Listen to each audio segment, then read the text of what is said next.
କୃଷ୍ଣ ତାଙ୍କର ମାମୁଁ କଂସର ଚିତାଗ୍ନି ନିକଟରେ ଚିନ୍ତାମଗ୍ନ ଭାବରେ ଠିଆ ହୋଇ ରହିଲେ। କଂସ କେତେ ବୋକା ନଥିଲା। ସେ ଭାବୁଥିଲା କେହି ତାର ସରି ହେବେ ନାହିଁ। ସେହି କେବଳ ଶାସନ କରିବା ପାଇଁ ଜନ୍ମ ହୋଇଛି। ଲୋକମାନଙ୍କୁ ଓ ଯେକୌଣସି ଜିନିଷକୁ ଗଢ଼ି ପାରିବ, ବଦଳାଇ ପାରିବ, ଧ୍ୱଂସ କରିପାରିବ। ଗୋଟିଏ କଥାରେ କହିଲେ ଯାହା ତାର ଇଚ୍ଛା କରିପାରିବ। ତାପରି ଲୋକ ଏବଂ ନିରୀହ ଭାବରେ ରହୁଥିବା ଓ ଦେବତାଙ୍କର ସେବାରେ ଜୀବନକୁ ଉତ୍ସର୍ଗ କରିଥିବା ଅର୍କୁଳଙ୍କ ଭଳି ଲୋକଙ୍କ ମଧ୍ୟରେ କି ପାର୍ଥକ୍ୟ ତାହା କୃଷ୍ଣ ଅନୁଭବ କରିପାରିଲେ। କୃଷ୍ଣ ଦେଖିଲେ ରାଜା ଉଗ୍ରସେନ ତାଙ୍କର ଏକମାତ୍ର ପୁଅ କଂସର ଚିତାରେ ନିଆଁ ଦେଲାବେଳେ ତାଙ୍କର ଚକ୍ଷୁ ଅଶ୍ରୁପୂର୍ଣ୍ଣ ହୋଇଗଲା। ଜଣେ ପୁତ୍ରକୁ ହରାଇଥିବା ଯୋଗୁଁ ନୁହେଁ, ଏହି ପୁତ୍ର କିଭଳି ତାର ଜୀବନକୁ ବର୍ବାଦ କରିଦେଇଛି ଓ ବହୁ ନିରୀହ ଲୋକଙ୍କୁ ହତ୍ୟା କରିଛି, ତାହା ହିଁ ତାଙ୍କର ହୃଦୟକୁ ବ୍ୟଥିତ କରିଛି। କୃଷ୍ଣ ଦେବଶ୍ରୀଙ୍କର ଭବିଷ୍ୟବାଣୀ ପୂର୍ଣ୍ଣ କରିଛନ୍ତି ବୋଲି ନିଶ୍ଚିତ ଭାବରେ ମନେ କଲେ। ଅଧର୍ମର ବିନାଶ କରିବାକୁ ହେବ ଏବଂ ଧର୍ମର ରକ୍ଷା କରିବାକୁ ହେବ। ସେ କେବଳ ତାହା ହିଁ କରିଛନ୍ତି। ତାହା ହିଁ ଥିଲା ଦେବତାମାନଙ୍କର ଇଚ୍ଛା। ତାହା ପୂର୍ଣ୍ଣ ହୋଇଛି। ଯେଉଁମାନେ ଶବଦାହ କ୍ଷେତ୍ରକୁ ଯାଇଥିଲେ ସେମାନେ ଗମ୍ଭୀର ଅଥଚ ଆଶ୍ୱସ୍ତ ହୋଇ ଫେରିଲେ। ଲୋକେ ଦିନେ ନା ଦିନେ ମରିବେ। କେବଳ ଶ୍ରଦ୍ଧାର ସହିତ ଅନ୍ୟମାନେ ଯେପରି ତାଙ୍କୁ ମନେ ପକାନ୍ତି, ତାହା ନ ହେଲେ ସେମାନଙ୍କ ଜୀବନର କୌଣସି ମୂଲ୍ୟ ନାହିଁ। କୃଷ୍ଣ ତାଙ୍କର ପିତା ନନ୍ଦରାଜାଙ୍କୁ ଦେଖିବା ପାଇଁ ଅଧୀର ହୋଇପଡ଼ିଲେ। ଶ୍ମଶାନରେ ଠିଆ ହୋଇଥିବା ବେଳେ ସେ ତାଙ୍କୁ ଦୂରରୁ ଦେଖୁଥିଲେ।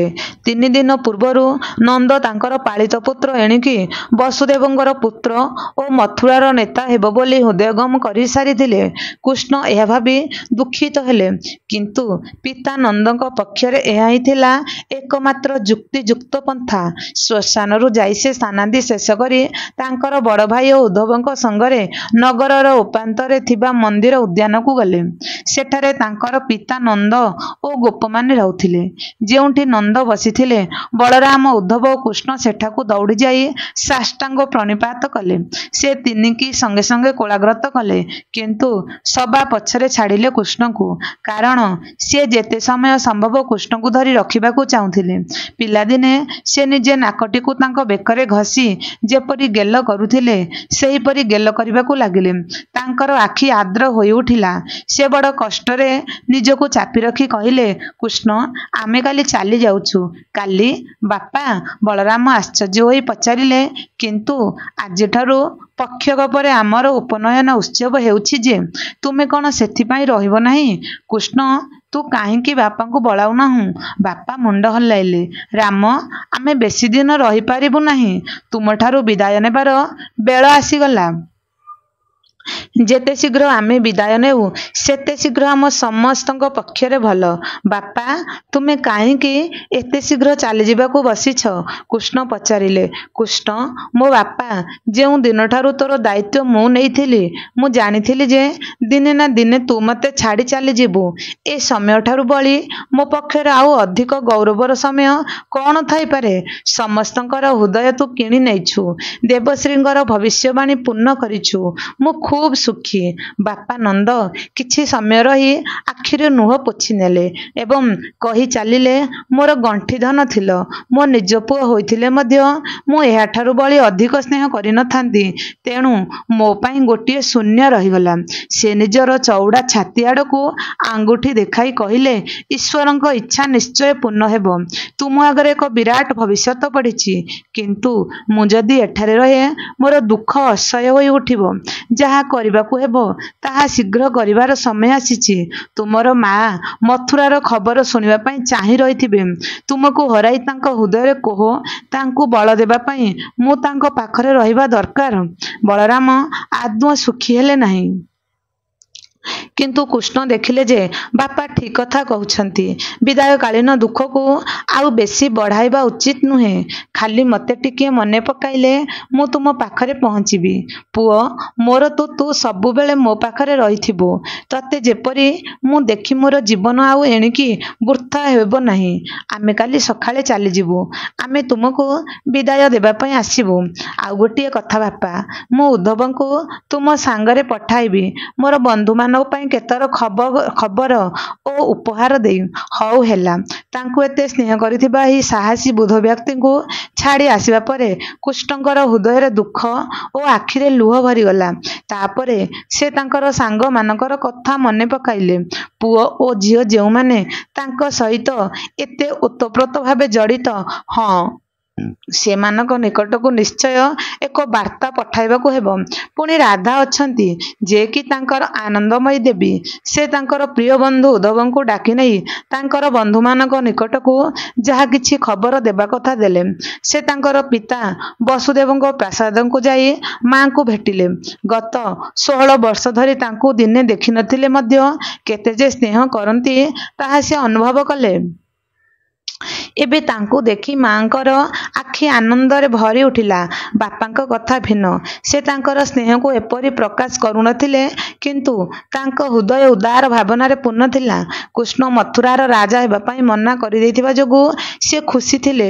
ସେ ରାଜା ହେବା କଥାଟାକୁ ଆଦୌ ପସନ୍ଦ କରୁନଥିଲେ ଏବଂ କୃଷ୍ଣ ତାଙ୍କର ପିଲାଳିଆ ଉତ୍ସାହରେ କାଳେ ରାଜପଦ ଗ୍ରହଣ କରିଯିବେ ବୋଲି ଆଶଙ୍କା ଯେ କରୁଥିଲେ।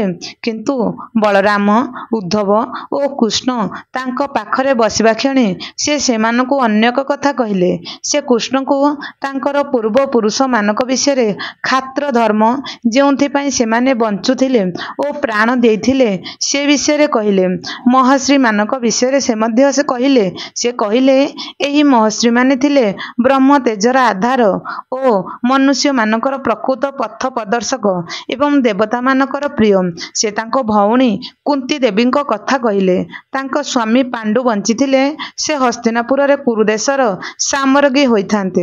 ତାଙ୍କର 5 ପୁତ୍ର ଖୁବ୍ ଚତୁର। ମାତ୍ର ପିତୃବ୍ୟ ଅନ୍ଧ ରାଜା ଧୃତରାଷ୍ଟ୍ର ସେମାନଙ୍କ ପ୍ରତି ବଡ଼ ମନ୍ଦ ବ୍ୟବହାର କରୁଛନ୍ତି। କୃଷ୍ଣ ପୁଣି ଜାଣିଲେ ଯେ ତାଙ୍କର ପିତା ଓ ପିତୃବ୍ୟ ଅର୍କୁର ଗୁରୁ ଗାର୍ଗାଚାର୍ଯ୍ୟ ଓ ସନ୍ଦୀପନୀ ଉପନୟନ ଉତ୍ସବ ଦେଖିବା ପାଇଁ ରାଜକୀୟ ଅତିଥିମାନଙ୍କୁ ଅନୁରୋଧ କରିଛନ୍ତି। ବିଦର୍ଭର ରାଜପୁତ୍ର ଓ ରାଜକନ୍ୟାଙ୍କର ବ୍ୟବହାର ବଡ଼ ବିଚିତ୍ର ଧରଣର। ରାଜପୁତ୍ର ଆଉ ରହିବା ପାଇଁ ଉତ୍ସୁକ ନୁହନ୍ତି। ଏହା ସ୍ୱାଭାବିକ।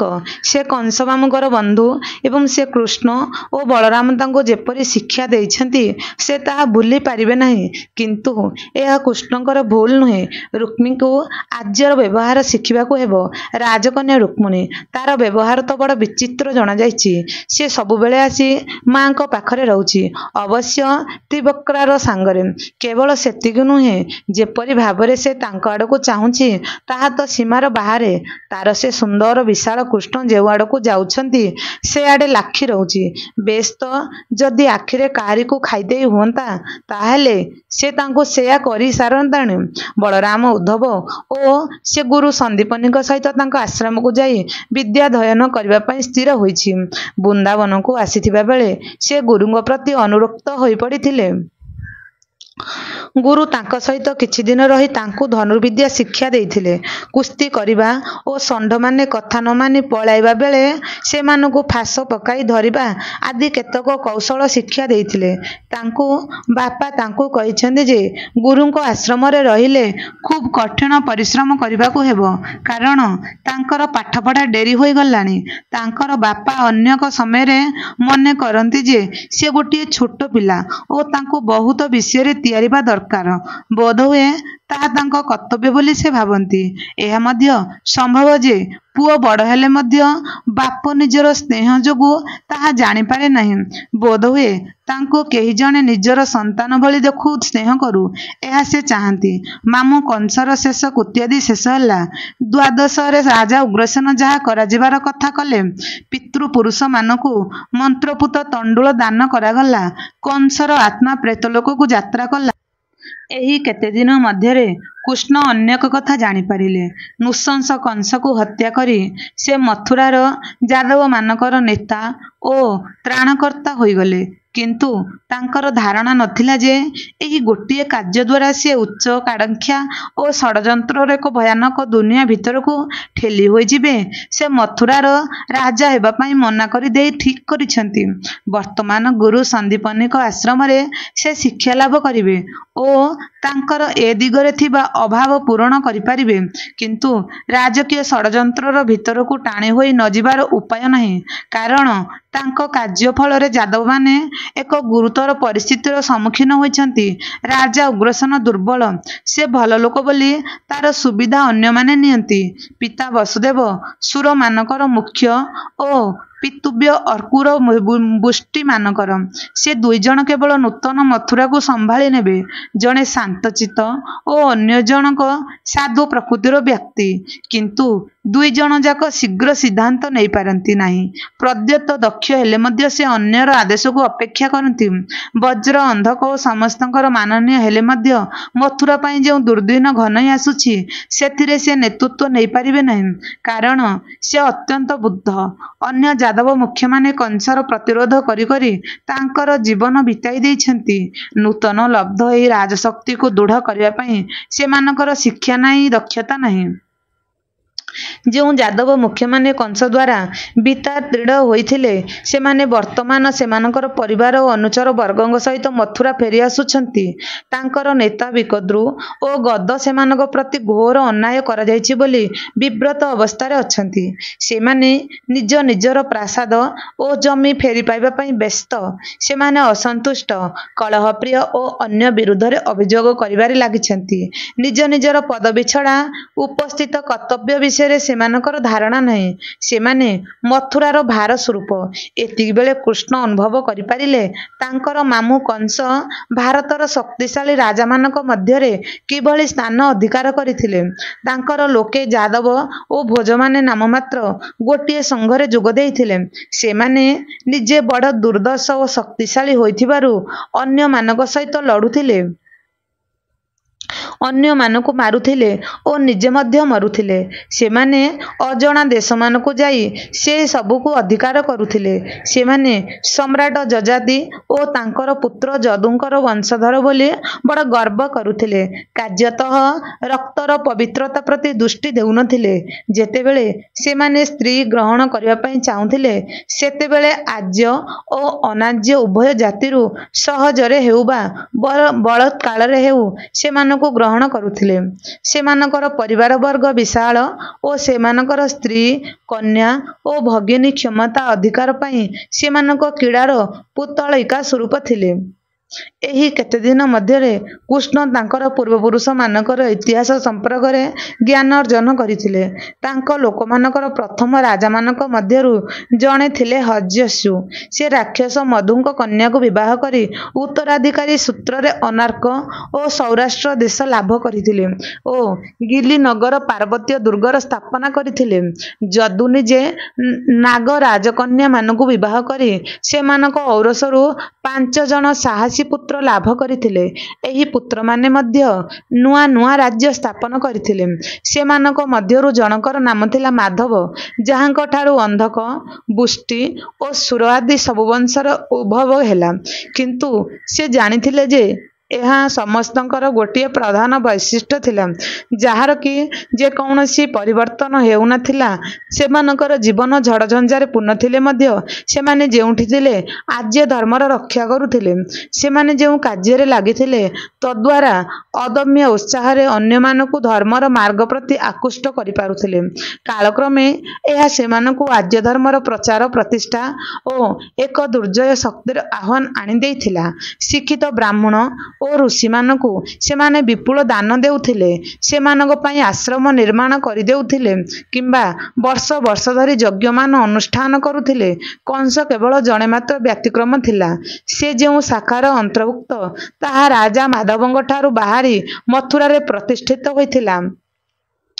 ଅନ୍ୟ ଶାଖା, ଯାହାକି ଭୋଜ ନାମରେ ଗଠିତ, ତାହା ଚେଦି ଦେଶକୁ ଯାଇ ସେଠାରେ ଏକ ଶକ୍ତିଶାଳୀ ରାଜ୍ୟର ପ୍ରତିଷ୍ଠା କରିଥିଲା।